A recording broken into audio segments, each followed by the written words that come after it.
се притиснеме себе си, нема да дојдеме до крајот, до границата, до лимитот, мора да се истренираме себе си, да работиме под притисок, тој треба се притисне, му треба притисок. Ако јас не го притиснам, се не сакам да зборувам за притисокот, кој што многу често си го вршиме на себе, за да постигнеме нешто во животот, за да потурнеме некоја работа, за да се амбицираме, за да имаме поголема волја, да бидеме подисциплинирани. Многу често можеме тоа да го чуеме како треба да се притиснеш повеќе, треба притиснеш повеќе, не се штеди, притисни, многу си се разгалил, разлабавил и така натаму. Не само што го користиме тоа како метод, или ако го користиме тоа како метод за да се носиме со себе си, го користиме како метод и со другите, односно ги притискаме и другите, кои што не се најблиски, децата, партнерот понекогаш, доколку нашата работа е комуникација, односи со луѓе, тогаш ги притискаме и луѓето со кои работиме. Значи, најчесто ако се притискаме себе си, ги притискаме и другите. Иако се разбира, постојат и исклучоци, меѓутоа, ова видео сакам да ги споделам со вас размислувањата за тоа дали притисокот секогаш е неопходен, потребен и корисен, и дали понекогаш не прави повеќе штета отколку што има корист. И во кои ситуации се случува едното, во кои ситуации се случува другото. Ако го снимав ова видео пред 10 години, најверојатно ќе бев таа која што навива за притисокот, односно ќе бев убедена дека треба да се притиска, треба да се притиснеме себе си, да ги притискаме и другите, затоа што така ги мотивираме, така ќе ги потурнеме. Меѓутоа, со текот на годините некако го сменив своето размислување. Од оваа перспектива гледам многу ситуации во кои што сум се притискала себе си и сум си направила штета, а сум ги притискала и другите, нормално со најдобри намери, односно убедена дека тоа го правам со најдобри намери, да ги поттурнам, да ги раздвижам. Од улога на јасна може да се случи во сиот тој притисок што го вршиме на себе си и на другите, да не забележиме дека нив тој притисок не им одговара, не им е соодветен, не им е потребен, не им е мотивирачки, туку напротив ги кочи или пак од друга страна раѓа отпор кај другите. И тоа ми е главната цел на сето ова што сакам да го кажам. Дека апсолутно е во ред некогаш да се притиснеме себе си, апсолутно е во ред некогаш да ги притиснеме и другите, меѓутоа треба да имаме чувство на тоа колку е доволно. Треба да ги познаваме добро луѓето кои што ги притискаме, треба да знаеме во конкретен период како се чувствуваат, ништо поминуваат, зошто се демотивирани, зошто даваат помалку отколку што вообичаено го прават тоа или отколку што можеби ние очекуваме, и нормално доколку тој притисок дава некаков резултат, да го зголемуваме повеќе свесни за тоа до каде може, а не само да притискаме затоа што така сме научени, така знаеме, така умееме, затоа што можеби целиот живот си го правиме тоа на себе си, или затоа што преку тој притисок ќе дадеме на значење кој е овде главен, одговорен, мене ми се може, што се ситуации за кои што и не сакам да разговарам затоа што мене не ми се соодветни, што не значи дека не наидувам на тоа во животот. Но во тие ситуации, таквиот притисок кој доаѓа од позиција ми се може, не е битно како реагираат другите, што мислат, како се чувствуваат, дали имаат потреба, дали имаат бенефит, дали се појавуваат подобри резултати или напротив се појавува само отпор, за таквиот начин на притискање не ни сакам да зборувам. Затоа што тој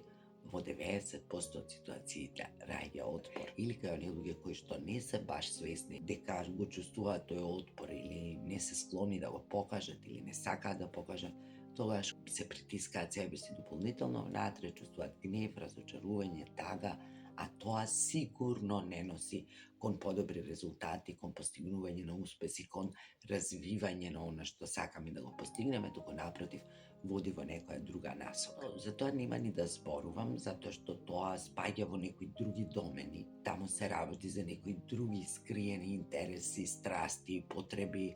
туги фрустрации, на што ние практично не можеме да влијаеме. Само можеме да избереме како ќе реагираме на тој туѓ притисок, дали делумно ќе го искористиме и ќе направиме нешто да искомпензираме, да бидеме и ние задоволни и тој кој што ни е надреден или кој што ни дава одредена задача, Дали ќе се спротиставиме, односно ќе го искажеме и покажеме својот отпор или само ќе стиснеме зъби и ќе ја завршиме работата и ќе го поднесеме некако цел тој притисок, а тоа се разбира зависи од нас, односно од нашите потреби во даден период и во дадени ситуации и од односот кој што го имаме изградено со човекот или луѓето кои што по различни основи, во различни ситуации си дозволуваат да ни вршат притисок. Но да не заборавиме дека и во таквите ситуации ние прекитно, несвесно, помалку или повеќе доброволно учествуваме во тоа и дозволуваме да ни биде вршен тој притисок, па може би дури и оставаме слика на некој на кој му е потребен да биде притиснат за да ги завршува работите. И мислам дека ова е еден аспект за кој вреди да се размисли. Односно, ми се поставува прашањето дали понекогаш тоа што премолчуваме и не даваме на знаење, оддаваме впечаток дека ни е потребен и адекватен тој притисок, па другата личност или не сака да разбере дека не е така, или и одговара да не разбере. И така таа игра на притискање, на некој кој притиска и некој кој е притисната си молчи, продолжува во континуиран некој процес, особено ако се работи за работна позиција или учество во некој проект, во некоја група во која што има некој кој што е надреден и одговорен. Задача на тој кој што е надреден и одговорен, овде се разбира, зборувам за здраво човечко функционирање, е да забележи до каде, на кои луѓе им е потребен и им одговара тој притисок, а каде може да направи повеќе штета отколку да донесе корист. Ова што го зборував досега се однесуваше повеќе на некои професионални и службени односи, а сега ќе се задржам повеќе на приватните односи, односно за односите со нашите деца и односите со нашите партнери или блиски, со кои сме во постојана интеракција, градиме различни односи и имаме постојана потреба да завршуваме заедно некои работи. И темпото и ритмот на завршувањето на работите не ни се секогаш исти. И потребите не ни се секогаш исти. Оно што е битно е да се преслушаме, да забележиме, да видиме, да провериме дали ние нашите потреби ги ставаме над потребите на другите, или како ние мислиме дека треба, како мислиме дека е најдобро, како мислиме дека е најбрзо. Дали ние го вршиме тој притисок тргнувајќи од сопствените потреби или од некое чувство, барем дека на личноста со која правиме нешто, на нашиот партнер, на децата, на блиските, им е потребен тој притисок. И тоа прави голема разлика. Затоа што кога сме фокусирани на она што нас ни е потреба, кога размислуваме само за задоволување на таа своја потреба и ги гледаме другите како некои кои што треба да ги завршат активностите, обврските на начин на кој што ние очекуваме, ние имаме потреба, тогаш тој притисок е голем и не водиме сметка за тоа како тие се чувствуваат. И понекогаш нашата потреба може да ни го замати свесното гледање и да не забележиме дека кај тие луѓе фактички предизвикува многу поголема тежина и дека не оди во прилог на извршување на активностите, независно за што и да се работи. Што реков, луѓето нема секогаш да ни го кажат тоа од различни причини, од стравопочит да ни изгубат нешто, да ни удоволат, може би така се научиле ни животот, меѓутоа тоа не значи дека не може да се менуваат работите и не може да се развиваат нашите односи, што се разбира се прави само преку отворена комуникација во која што ќе се изјасниме дека понекогаш туѓиот притисок не ни е потребен, а другата страна која што е во улога на тој што притиска треба да има слух за тоа, треба да може да размисли или пак да ни образложи зошто е понекогаш неопходен тој притисок. Да речеме, ако се работи за некои рокови,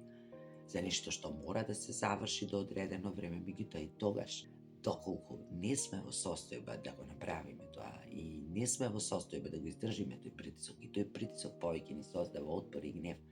работите нема да одат според планот и ако не учествуваме во тој процес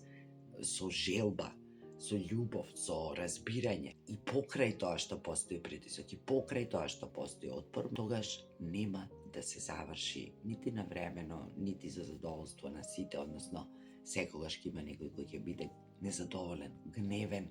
може би ќе се чувствува потоа искористен, ќе се оддалечи од другиот и едноставно ќе заврши тој процес како што ќе заврши. Но во семејните односи тоа е многу потешко, затоа што ние планираме да продолжиме да живееме со тие луѓе. И токму поради тоа да не заборавиме, и тогаш кога притискаме, и тогаш кога имаме најдобри намери, тогаш кога можеби ќе се заиграме, да се потсетиме дека и личноста која што притискаме, ја форсираме, има своји емоции, има своји потреби, има свој ритам, свој начин и понекогаш и свое време